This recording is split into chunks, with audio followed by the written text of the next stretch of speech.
Perkenalkan, nama saya Muhammad Fikri Amarullah dengan nomor induk mahasiswa 2010411148. Saya dari program studi manajemen kelas E.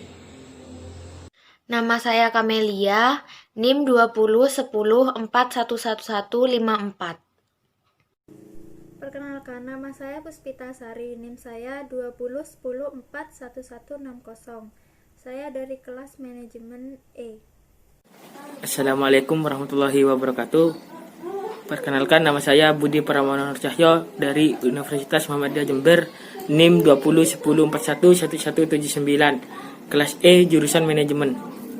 Assalamualaikum warahmatullahi wabarakatuh. Perkenalkan, nama saya Rizky Ahmad Nurillah, NIM 2010411172, Fakultas Ekonomi dan Bisnis, Prodi Manajemen, kelas E. Assalamualaikum warahmatullahi wabarakatuh. Perkenalkan, saya Aldi Kurnia Santoso, nomor NIM 2004111166. Penawaran adalah keseluruhan jumlah barang yang tersedia untuk ditawarkan pada berbagai tingkat harga tertentu dan waktu tertentu. Jika harga suatu barang naik, maka jumlah suatu barang yang ditawarkan juga akan naik atau bertambah. Begitu juga sebaliknya. Ketika harga suatu barang turun, maka jumlah suatu barang yang ditawarkan juga akan ikut turun atau semakin sedikit. Penawaran juga akan dapat digunakan sebagai perkiraan harga yang berfungsi sebagai penyeimbang antara kuantitas yang diminta dan kuantitas yang ditawarkan dalam pasar yang kompetitif. Selanjutnya adalah jenis-jenis penawaran. Penawaran secara harfiah adalah perilaku seseorang untuk menawarkan barang atau jasa kepada orang lainnya. Namun, pada ilmu ekonomi, penawaran terbagi menjadi dua. Yang pertama yaitu penawaran mikro. Penawaran jenis ini adalah penawaran perorangan, di mana produsen menawarkan barang atau jasa kepada konsumen. Yang kedua adalah penawaran makro. Pada jenis ini, lebih memfokuskan pada kondisi pasar secara menyeluruh. Selanjutnya yaitu faktor-faktor yang mempengaruhi penawaran.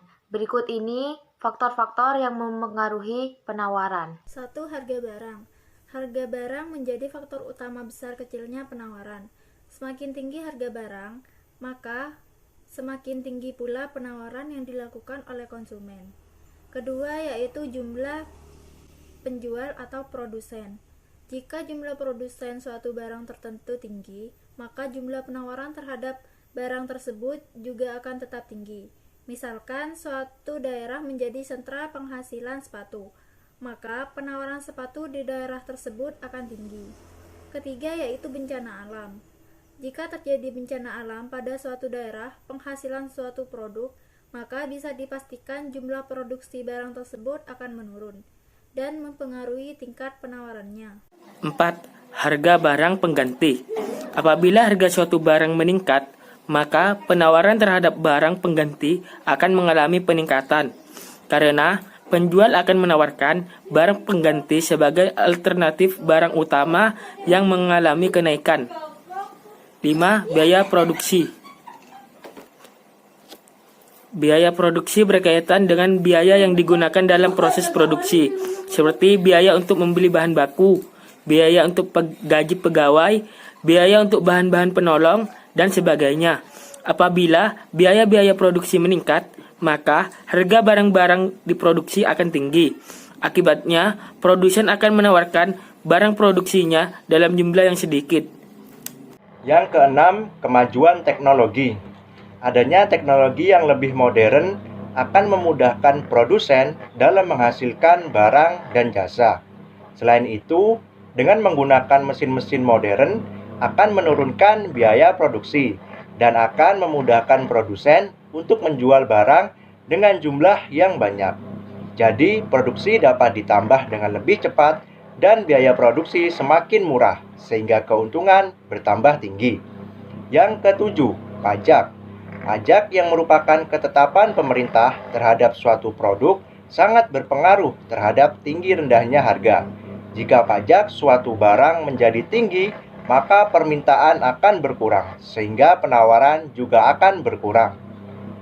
Nomor 8. Perkiraan harga di masa depan. Jika perusahaan memperkirakan harga barang dan jasa naik, sedangkan penghasilan masyarakat tetap, maka perusahaan akan menurunkan jumlah barang dan jasa yang ditawarkan.